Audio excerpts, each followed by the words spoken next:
বন্ধুরা, ওদিকে একটা পুকুর আছে, সেই পুকুরের মাছ ধরছে সেই ভোরবেলা। সেই সময় দৌড়কে বেসকে দিয়ে আইছে। কি করব, অত মাছ রাইছে কি করব? খানিক কয়টা বাজারে দিয়ে আইছে, আর ওইখান থেকে বড় পাড়া একটা নিয়ে আইছে। যে সময় আনছিল সে সময় জেঠা ছিল, একটু আগে এই দেহ ত্যাগ করে স্বর্গে গেছে। এখন তারপরে এরে আর ফেলাইয়ে রাইখে কি করব? এরে কাটগে কুটগে একটা কিছু করি। এখন দেখি এটার কি করে বৌমা। যাই কাটগে কুটগে এখন ঠিক করি যাইয়া এরে ওই 3 শালারে আজ খাওয়াবো ভালো করিয়া। 3 শালারে খাওয়াতে হবে। কেমন টাটকা লাল হইয়া রয়েছে ভিতর। কত বছর করা হবে ঠাকুমা এটা? কয় বছরের হবে? 3 বছরের হবে। 2 বছর 2.5 বছর হবে। বছরের হবে।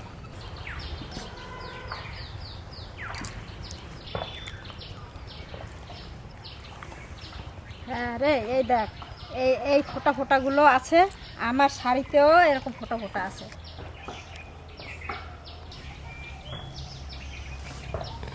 চলেন বন্ধুরা, মাছটা তাহলে কাটাকাটি করি। বৌমা মাছ কাটতে লাগুক, আমি 2টা কাঠ কুড়াইয়ে নিয়ে যাই। অনেক শুকনো কাঠ পড়ে রয়েছে। এত বড় মাছটা, এই রুই মাছ, এই রুই মাছ দিয়ে এমন একটা পছন্দের জিনিস রান্না করব, সবাই ভালো খাবে আর সবার পছন্দ হবে। কেটে নিয়ে আগে মাছটা এক হাতে ছাড়ানো হয়ে গেছে, এবার মাথাটা কাটবো।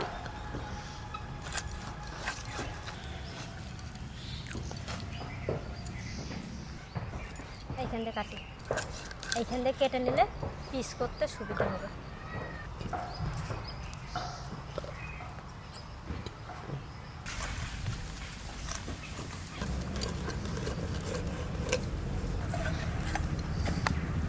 এরকম পিস করে নেব। খুব মোটা করব না, একটু পাতলা পাতলা করব।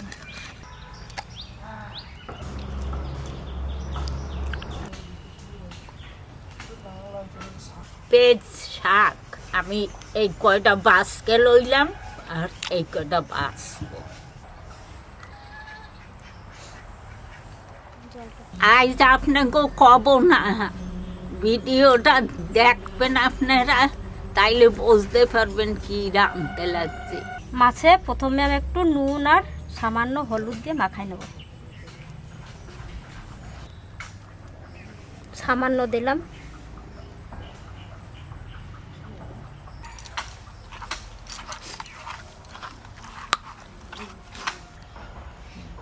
মাছটা নুন হলুদ দিয়ে মাখায় রাখছি, এবার আমি 5 মিনিট ঢাকা দিয়ে রেখে দেবো। এবার পোস্তটা আমি বেটে নিচ্ছি।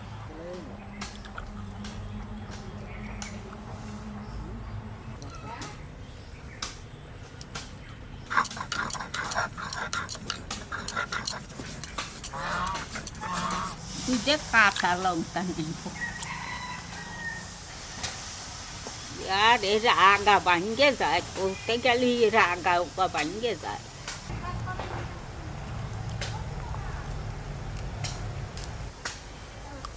কোথায় কোথায় ওকে বলছিলাম।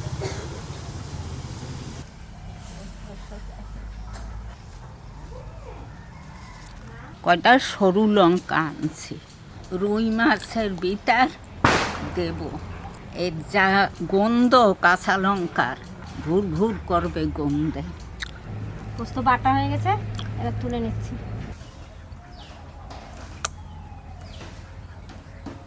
পেঁচ পাতা কয়টা কাটকে নেব। এই যে গোড়ায় পেঁচ হয়েছে, যে এটা একটু কাটকে নেব। ও মা, এই যে গাছের খুদে লঙ্কাও আনছেন নাকি? হয়, খুদে লঙ্কা, কালো লঙ্কা পাকা, খুদে লঙ্কায় যা এই লঙ্কা কটা আমি বাটবো। গাছের পাকা লঙ্কা একটু বেটে নিই।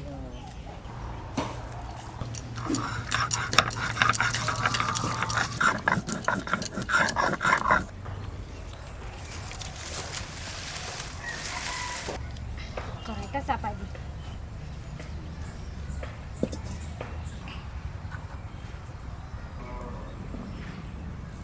মাছটা আমি হালকা করে ভেজে নেব, কড়াতে তেল দিয়ে দিচ্ছি।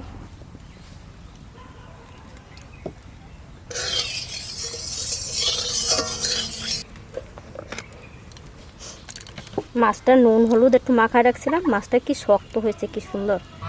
আর আমরা আজকে করব পোস্ত। মাছটা হালকা করে ভাজার জন্য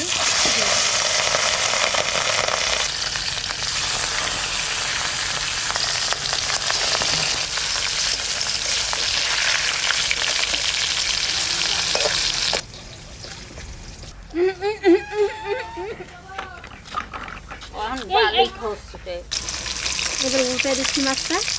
বেশি ভাজবো না, হালকা হালকা বাদামি বাদামি কালার হবে, তুলে দেবো। দেখুন বাদামি বাদামি কালার হয়ে গেছে। এই পিসটা হয়ে গেলে উঠে দেবো। ভাজা হয়ে গেছে, এবার নিয়ে নেবো।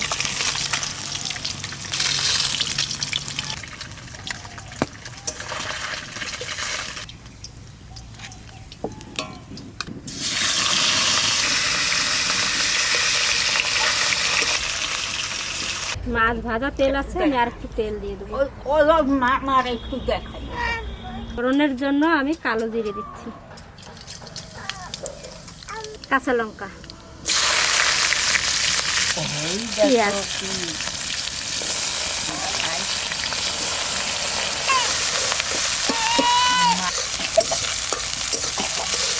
পেঁয়াজটা একটু ভাজা ভাজা হয়ে গেছে। এবার লঙ্কা বাটাটা দিয়ে দেবো। লঙ্কা বাটা,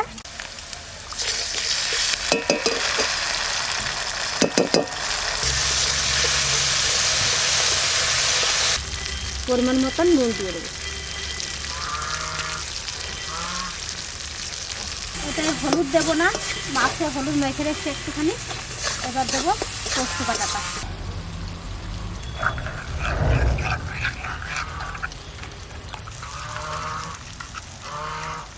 পোস্ত বাটাটা জল দিয়ে গোলানো দিয়ে দেবো।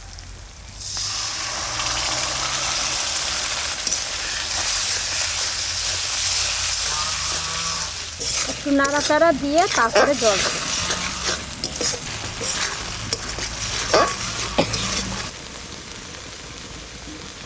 এবার জল দিয়ে দেবো,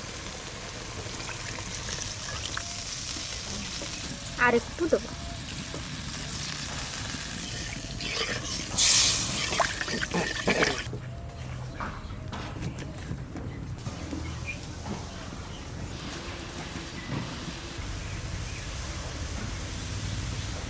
জল ফোটে, এবার আমি পেঁয়াজ পাতা কটা দেব।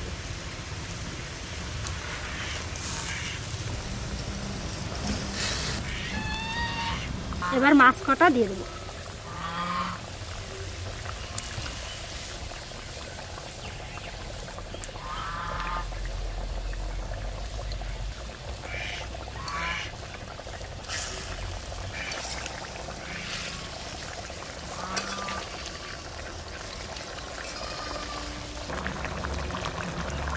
এবার কাঁচা লঙ্কা কটা উপর দিয়ে ছড়াই দেবো। এবার একটু ঢাকা দিয়ে দেবো।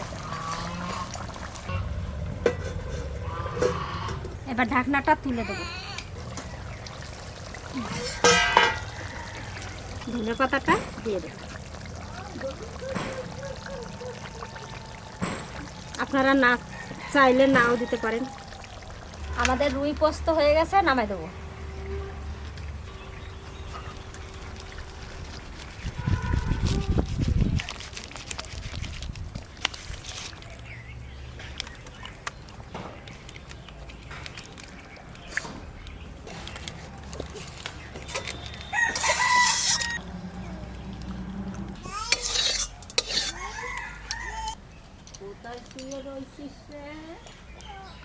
তো বন্ধুরা, রান্না বান্না হয়ে গেল, দেখলেন আপনারা। রুই পোস্ত, আর সাথে হয়েছে আজকে রুইয়ের তেল দিয়ে বেগুন পেঁয়াজ পাতা দিয়ে ভাজা, আর এদিকে পালং শাক, মূলো টুলো দিয়ে পালং শাক করেছে, চাটনি, আর এখানে ফুলকপি টমেটো দিয়ে ডাল, রুই পোস্ত। এগুলো সব লিমু রান্না করেছে, আর ওটা মা রান্না করেছে। মাছের তেলটা আমার খুবই ভালো লাগে খেতে।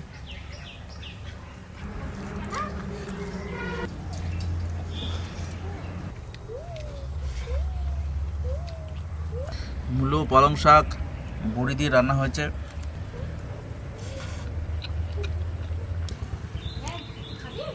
খাইয়ে তো ফুলকপির ডাল। আমাদের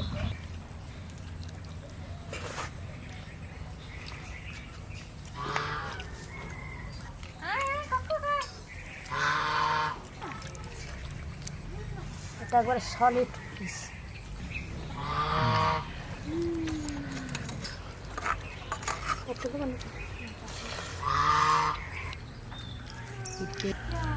মাছটার ভালো স্বাদ আছে। আর মাছের স্বাদ কিন্তু সম্পূর্ণ ডিপেন্ড করে পুকুরের উপরে। সে পুকুরে কেমন খাবার আছে, কি খাবার ইউজ করে, সেটার উপর কিন্তু মাছের টেস্ট ডিপেন্ড করে। ভালো হয়েছে মাছ পোস্তটা, রুই পোস্তটা। গরম গরম ভাতের সঙ্গে দারুণ লাগছে। ওই একটু জল দাও আরও তেল। কেমন লাগছে এরকম পোস্তটা? মাছ পোস্ত খুব সুন্দর হয়েছে, কিন্তু আমার এখন মাছ খাইতে ইচ্ছা করে না, খাবো না। জলটা দিয়ে খাইলাম, খুব ভালো লাগতে লাগলো। খুব ভালো হয়েছে রান্নাটা। ভালো লাগলে আপনাদের অবশ্যই লাইক করবেন, শেয়ার করবেন, আর আমাদের চ্যানেলটিকে সাবস্ক্রাইব করবেন, সঙ্গে থাকবেন। তো আজকের মধ্যে এখানে শেষ করছি। কালকে আবার নতুন ভিডিওতে দেখা হবে। নমস্কার, ধন্যবাদ। আপনারা সবাই ভালো থাকবেন, সুস্থ থাকবেন।